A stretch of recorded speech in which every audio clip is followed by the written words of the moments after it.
is this how you're reading the first couple of verses in Genesis 6? I'll read back to you so I do not misrepresent your view. When people began to increase in number on the earth and they had daughters, some godly men saw that some ungodly women were beautiful and they took them to procreate. Relatively, if I could just clarify two maybe small points. I think sons of God refers to righteous people, but as we know, righteous people can still sin. We're counted as righteous by our faith and by our actions oriented at God.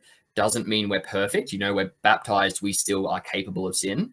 So yeah, a son of God in that sense would be a man or woman who had subscribed to God through faith. And then the daughters of men, I believe, is a phrase relating to men or women who do not have faith toward God, are not in Christ. So daughters of humans can mean sons of humans? Is that what you said?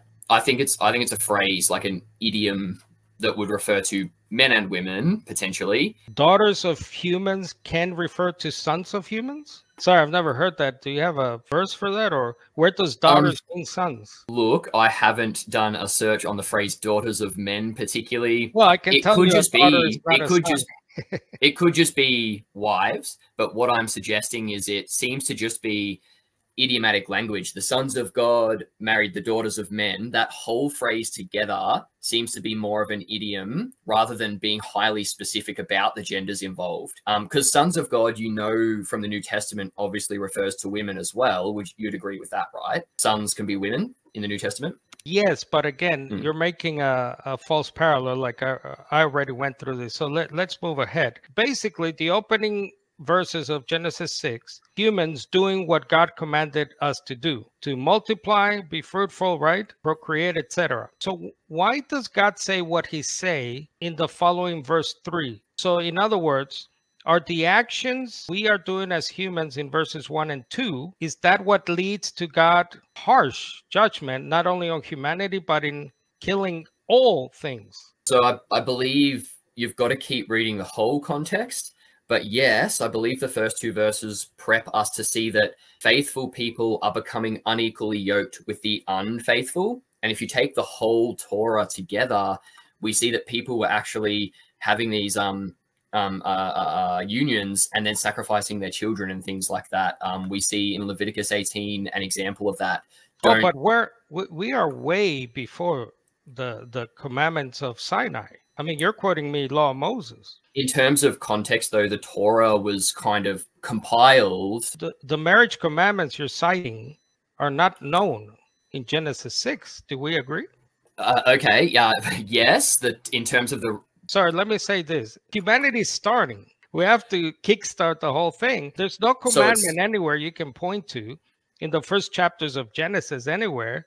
I mean, you're citing Leviticus. You're going way past the timeline. So Leviticus was written about later events, but it was all compiled at the same time to show us a long range of human history into the past. Like you would agree that not every historical event is recorded in Genesis, and that later books do give us a lens through which to view the Genesis events. To say that the people kickstart humanity are under later Mosaic covenant laws regarding mixing marriages, etc. That's not what I'm saying. Sorry, that's not what you're saying. What are you saying? Just that we can see God's expectations and understand what the words mean all through the Torah by the context, but it's describing events in a certain way. The context tells us which way to interpret those events. Dean, was there a commandment at this time in Genesis 6 not to intermarry or mix marriage, or is there such a commandment from God?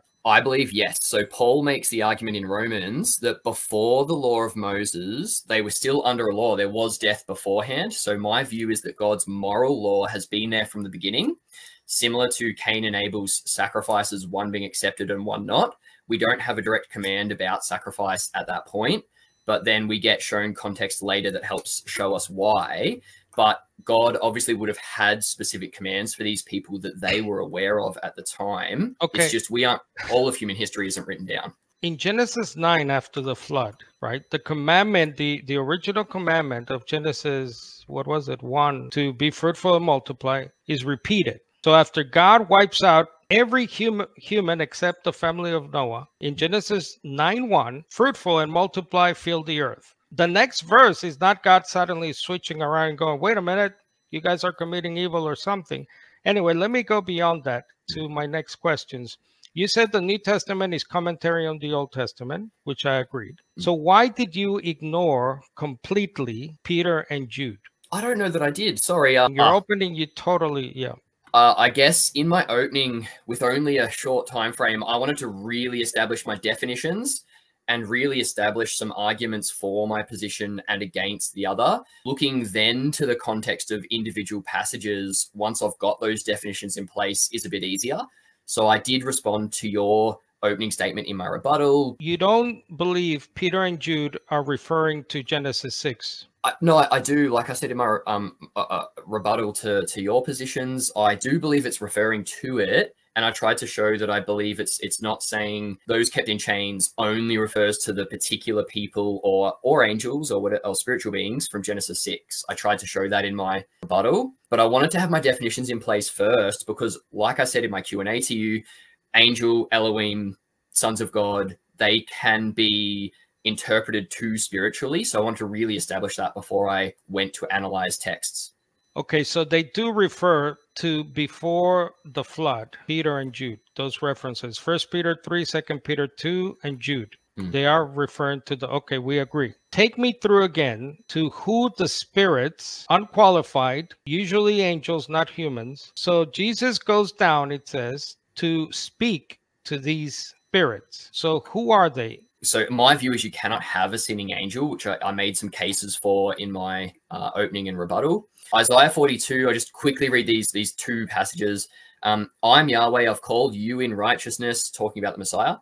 I will take you by the hand and keep you. I'll give you as a covenant for the people, a light to the nations. So it's about people and nations. To open the eyes that are blind, to bring out the prisoners from the dungeon, from the prison, those who sit in darkness. So it's about people and the nation of Israel, and then the Gentile nations. 1 Peter 3:19 is talking about humans who are in prison, which you understand as a metaphor for death. Is that right? So I guess there's a couple of possibilities on that. I don't think Jesus literally preached to dead humans. No. I mean, it is possible that I'm wrong about that. Hold on. So they're not human then. The spirits in prison, are they human or are they not human? Yes.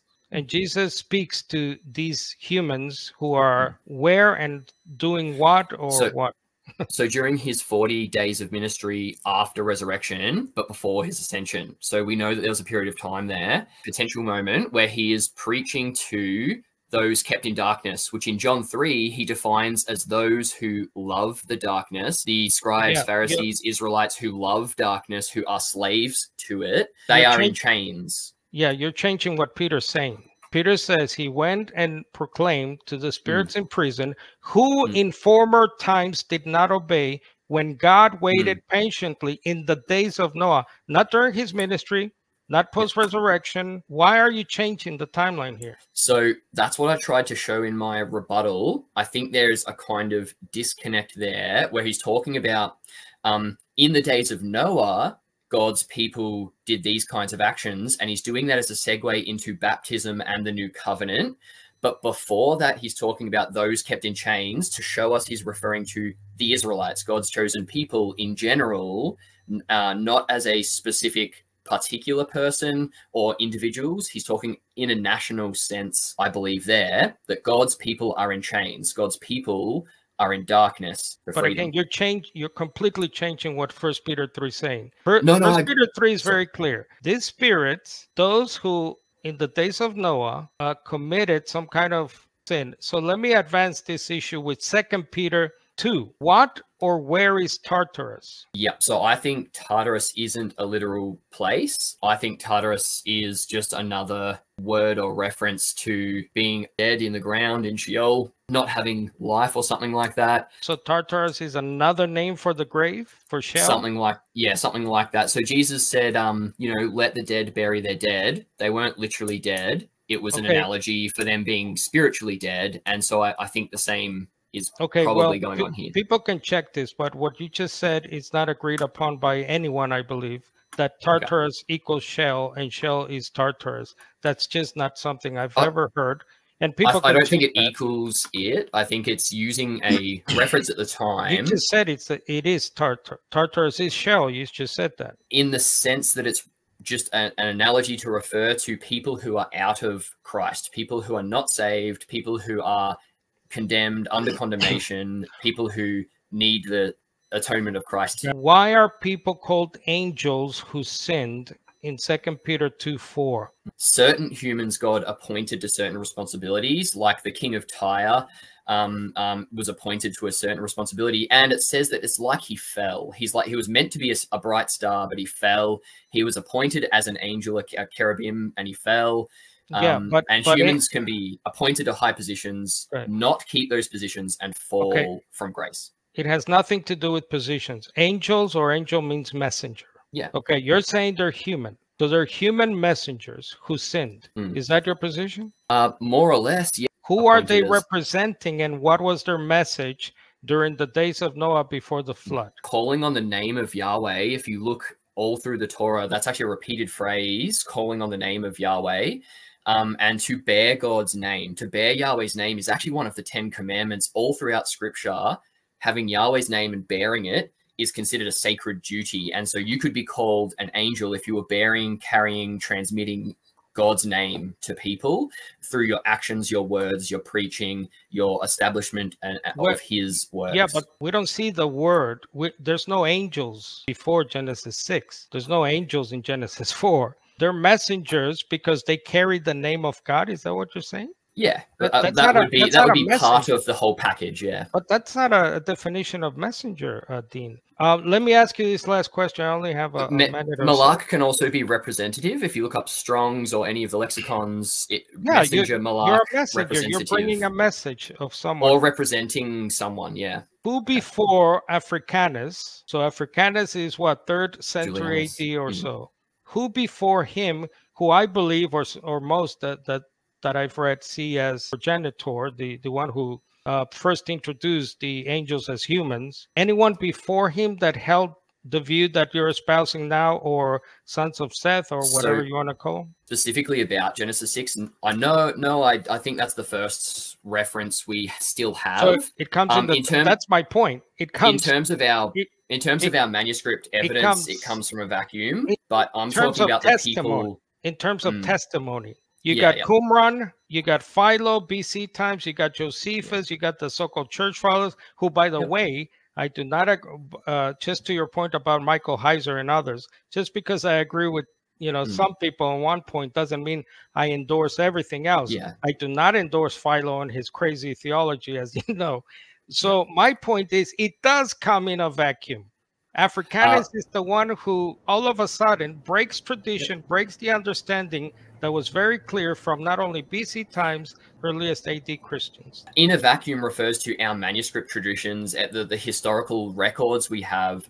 That doesn't mean I'm not talking about that. I'm talking about an understanding of an event of a. So what I'm saying is, though, absence of evidence is not evidence of absence. How would we know that the general population of Christians at the time, that there wasn't others who held this view? Well, that's an argument from silence. If you know your well, that's what I'm saying about yours, actually, that we just don't have the info of what the widespread beliefs were. Yeah, because no one believed that.